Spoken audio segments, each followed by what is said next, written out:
အားလုံးပဲမင်္ဂလာပါ Techno Hammer ကြိုဆိုလိုက်ပါတယ်ကျွန်တော်အခုလက်ထဲကိုရောက်ရှိနေတာကတော့ဟိုတနေ့ကမှကျွန်တော်တို့ launch လုပ်ထားတဲ့ Samsung ရဲ့အသစ်ဒီ Z4 file လေးပဲဖြစ်တယ်ပေါ့နော်ဆိုတော့ဒီဖုန်းလေးမှာကျွန်တော်တို့သူ့အရှိရ model တွေနဲ့ဗားတွေများထူးထူးခြားခြားပို့ပြီးတော့တိုးတက်ပြောင်းလဲလာလဲကျွန်တော်နဲ့အတူ unboxing video လေးနဲ့ first impression လေးကြည့်လိုက်ကြရအောင်ဗျ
ကျွန်တော်ပထမဦးဆုံးဒီဇိုင်းပိုင်းကနေစပြီးကြည့်မယ်ပေါ့နော်ဒီဇိုင်းပိုင်းကဆိုရင်သူ့အရှိရဒီကျွန်တော်တို့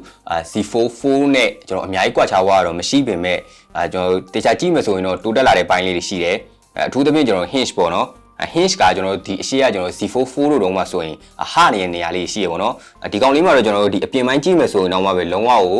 နှစ်ခုကကတ်ပြီးတော့မှကျွန်တော် hinge ကိုပို့ပြီးတော့ improve လုပ်ထားတာကိုတွေ့ရတယ်နောက်ပြီးတော့ကျွန်တော်တို့ဖွင့်ပိတ်ပေါ့နော်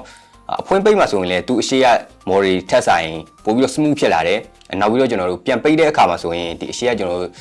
C44 လို့တော့ကအထီကိုသူ့ပိတ်တဲ့အတန်တော်တော်ကြီးကိုကျယ်တယ်ပေါ့နော်ဒီကောင်လေးမှာတော့အတန်ပိုင်းကိုတော်တော်လေးကို silent ဖြစ်သွားတယ်လို့ပြောရမယ်ဆိုတော့ဒီအပိုင်းလေးတွေကတော့ဒါတိုးတက်လာတဲ့အပိုင်းလေးတွေဆိုတော့ specification အနေနဲ့ဆိုရင်ဒီကောင်လေးကကျွန်တော်တို့ CPU ပြောင်းလဲသွားတာလေးရှိတယ် CPU ကကျွန်တော်တို့ Snapdragon 8 Gen 2ကိုအသုံးပြုပေးထားရပေါ့နော်နောက်ပြီးတော့သူ့ရဲ့ screen ကိုကျွန်တော်တို့အရှိရ model ထက်ပို့ပြီးတော့အကျန်းခံတဲ့Gorilla Glass Victus 2ကိုအသုံးပြုပေးထားတယ်နောက်ပြီးတော့ဒီကောင်လေးရဲ့ brightness ပေါ့နော်ထူးထူးခြားခြားတိုးတက်သွားတာကျွန်တော်အရင်တုန်းက Z44 ထိကကျွန်တော်1000 nits ထိပဲရတာအနေဒီကောင်လေးမှာကျွန်တော်1950 nits ထိကိုတိုးတက်လာတာကိုတွေ့ရတယ်ဆိုတော့ကျွန်တော် brightness က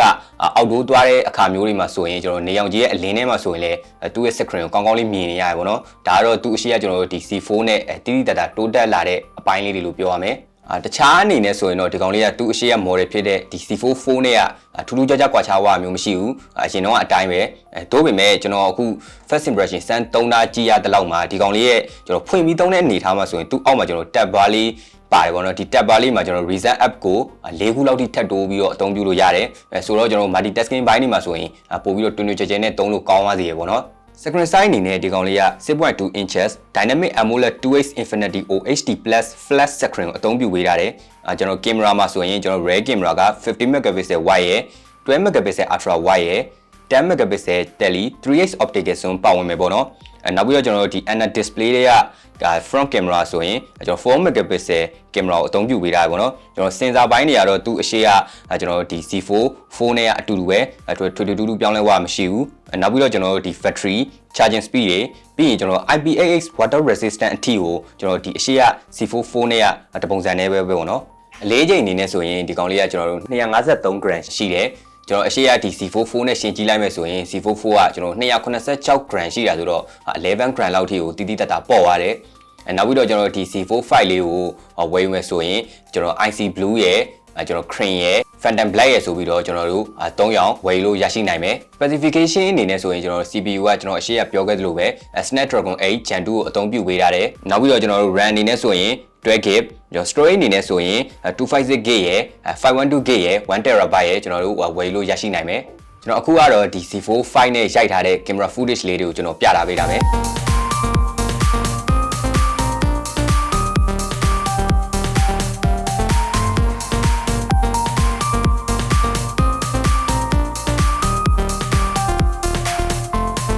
ကျွန်တော်အခုလက်ထဲရောက်ချင်း DC4 file လေးရဲ့ camera နဲ့ကျွန်တော်စမ်းပြီးရိုက်ထားလေးရှိတယ်ဆိုတော့ DC4 file လေးရဲ့ camera result လေးတွေကိုလည်းကျွန်တော်အခုဗီဒီယိုမှာပြတာပေးရပါတော့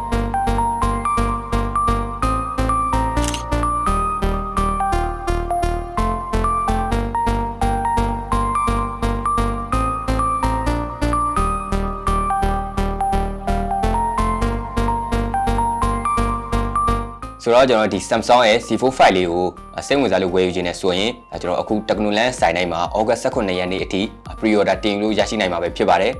နောက်ပြီးတော့ကျွန်တော်ဒီ Samsung ရဲ့ C4 Fight လေးကိုကျွန်တော် pre-order တင်မယ်ဆိုရင်9သိန်းဝန်းကျင်ရှိတဲ့ကျွန်တော်လက်ဆောင်ပစ္စည်းတွေကိုရရှိအောင်မယ်လို့လည်းသိရတယ်ပေါ့နော်ဆိုတော့ဗီဒီယိုလေးရတော့ဒီလောက်ပါပဲအဆုံးထိကြည့်ရှုပေးခဲ့လို့ကျေးဇူးတင်ပါတယ်နောက်ထပ်ဗီဒီယိုတွေမှာပြန်လည်တွေ့ဆုံပါမယ်ခင်ဗျာ See you guys